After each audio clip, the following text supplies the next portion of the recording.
Maha benar Allah dengan segala firman-Nya, Iqra'ul Qur'an fa innahu ya'ti yaumal qiyamah syafi'an li ashabi. Bacalah Al-Qur'an, maka insyaallah Al-Qur'an yang kita baca akan menjadi syafaat di yaumil qiyamah. Amin ya rabbal. Terima kasih kepada Ustazah Natasha yang Masya Allah suaranya begitu merdu, begitu indah dan menambah daripada iman kita dalam melaksanakan ibadah puasa hari ini. Alhamdulillah. Kembali lagi di Cahaya Hati Indonesia. Masih semangat ibu-ibu semua? Masih. Bapak-bapak tadi pagi sahur apa anda? Sahur. Ibu-ibu? Pantas ternyata semangatnya luar biasa. Alhamdulillah. Begitupun pemirsa, mudah-mudahan yang ada di rumah semuanya tadi bisa melaksanakan ibadah sahur. Amin ya robbal.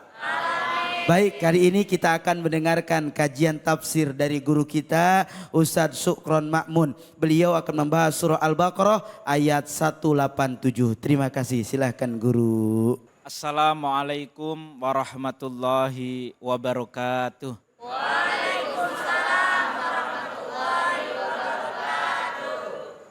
Alhamdulillah, alhamdulillahilladzi ja'alal ilma taharatan linnufus wa nuran lil basair wa hadiyan ilal jannah.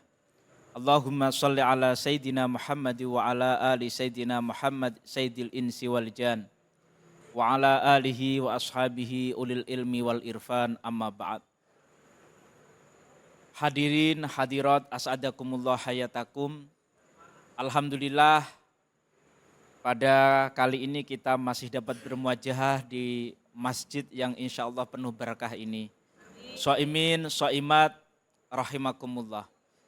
Dalam kajian tafsir ayat 187 surah Al-Baqarah. Sebenarnya ini adalah asbabun nuzulnya. Asbabun nuzul itu ada dua. Ada sababi yang itu riwayatan dan ada juga yang ijtihadi, tapi ini yang riwayatan. Karena menurut mayoritas ulama ahli sunnah, tafsir yang diterima itu adalah tafsir birriwayah. Dalam ayat ini, riwayatnya kenapa demikian? Ada turun ayat, ukhillalakum lailatas syiyamir rafathu ila nisaikum, sampai akhir. Dulu puasa itu zaman awal Islam, orang puasa itu bukan seperti saat ini. Kalau kali ini puasa dimulai Fajar Shodiq. Kalau zaman dulu orang misalkan boleh makan itu sampai sholat isya. Setelah sholat isya itu sudah nggak boleh makan lagi. Kalaupun lupa berbuka, kok dia udah tidur, dia tetap, karena batas mulai puasa yang baru itu adalah sholat isya. Dulu ada sahabat namanya Qais bin Syarmah al-Ansari. Dan juga ada sahabat Ka'ab. Dia dulu itu lupa makan. Lupa makan. Karena lupa makan, ketiduran, besok siangnya dia ke kebun kurma. Kemudian pingsan, lapor ke Rasulullah Shallallahu Alaihi Wasallam. Ini riwayat dari Abu Hayyan dalam kitab Al-Baharul Muhit. Akhirnya datanglah ayat ini. Akhirnya puasa itu dimulai Fajar Shodiq. Seperti itu. Sedangkan dalam tafsir Ibnu Katsir, ayat 187 ini bentuk rukhsah atau keringanan. Karena banyak sekali sahabat ketika batas waktu puasa itu adalah isya atau ketika tidur, banyak sahabat yang melanggar karena enggak kuat. Apalagi soal mencampuri istrinya. Banyak yang melanggar termasuk Sayyidina Umar bin Khattab. Termasuk sahabat namanya sahabat Ammar bin Yasir. Enggak kuat. Jadi kalau makan minum mungkin kuat, tapi menggauli istri banyak yang gugur.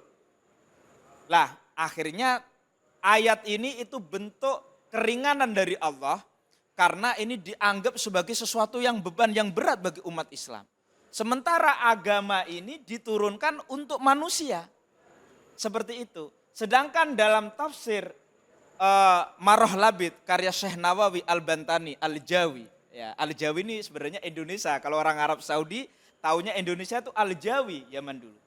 Itu dikatakan bahwa Sayyidina Ali bin Abi Thalib, Ammar bin Yasir karena sering melanggar itu, maka disebut itu kan alimallahu annakum kuntum tahtanuna anfusakum. Memang kita rata-rata nggak kuat, makanya itu dipermudah.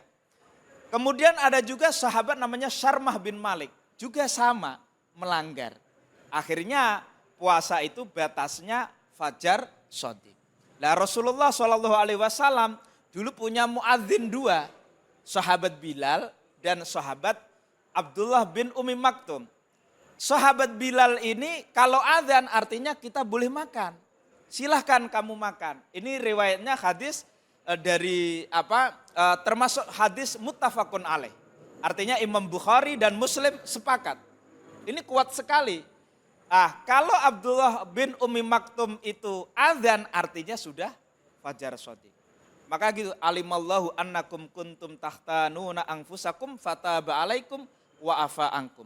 Fal ana bashiruhunna wabtagu ma kataballahu lakum wa kulu washrabu hatta yatabayyana lakumul khaitul abyadu minal khaitil aswadi minal fajr. Tsumma atimmus syiyama ilal lail. Ada juga yang belum saya sampaikan, Bapak Ibu, ini penting.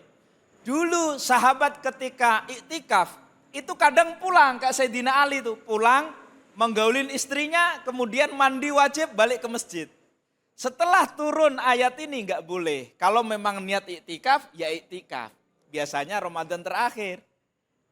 Bapak Ibu, para ahli puasa, semoga semua amal ibadah puasa kita diterima. Dengan surat Al-Baqarah ayat 187, puasa kita sekarang lebih ringan. Dimulai fajar shadiq sampai tenggelamnya matahari. Semoga ini bermanfaat. Wallahul muwaffiq ila aqwamit thoriq. Wassalamualaikum warahmatullahi wabarakatuh. Waalaikumsalam warahmatullahi wabarakatuh. Masya Allah tabarakallah. Terima kasih Ustadz Sukron Makmun yang luar biasa. Beliau membahas dan memaparkan tentang ayat 187 kepada kita semua. Agar tentu ini bisa mempertebal pengetahuan kita dalam beribadah puasa. Amin ya robbal. Baik, mungkin dari Bapak Ibu semua ada yang mau bertanya sama guru kita. Silakan. Nah, Masya Allah banyak. Saya pilih yang di depan aja lah. Silakan Mas. Assalamualaikum Mas. Assalamualaikum warahmatullahi wabarakatuh Ustadz. Waalaikumsalam warahmatullahi wabarakatuh. Jadi Pak Ustadz, kita kan kalau puasa kan diharuskan untuk sahur meskipun hanya segelas air, seteguk air. Apabila kita di tengah-tengah berpuasa tidak enak badan, apakah kita harus membatalkannya atau tetap dipaksakan Ustadz? Baik, terima kasih Masya Allah. Terima kasih, silahkan guru. Terima kasih, ini pertanyaan yang bagus sekali. Kalau namanya orang sakit, kita boleh nggak puasa? Gitu. Orang bepergian juga boleh. Famangkana minkum maridun au ala safarin fa'iddatum min ayyamin ukhar. Boleh. Ya. Jadi boleh orang sakit itu tidak berpuasa. Tetapi kalau tidak sakit, tidak bepergian, lebih baik berpuasa dan sunnah bersahur. Riwayat dari sahabat Anas bin Malik itu tasahharu fa inna fis sahuri barokah. Atau tadi disebutkan tasahharu walau bijur atimain. Meskipun dengan seteguk air. Karena tadi nanti kayak riwayat tadi Qais ya Al-Ansori tadi gara-gara enggak sahur akhirnya pingsan. Makanya sahur ini banyak keberkahan. Biasanya kalau puasa udah terakhir terutama yang muda-muda pada enggak mau sahur gitu. Padahal ibunya sudah masak, istrinya sudah masak. Ini enggak bagus, mengecewakan istri, mengecewakan ibu dan juga enggak dapat kesunahan.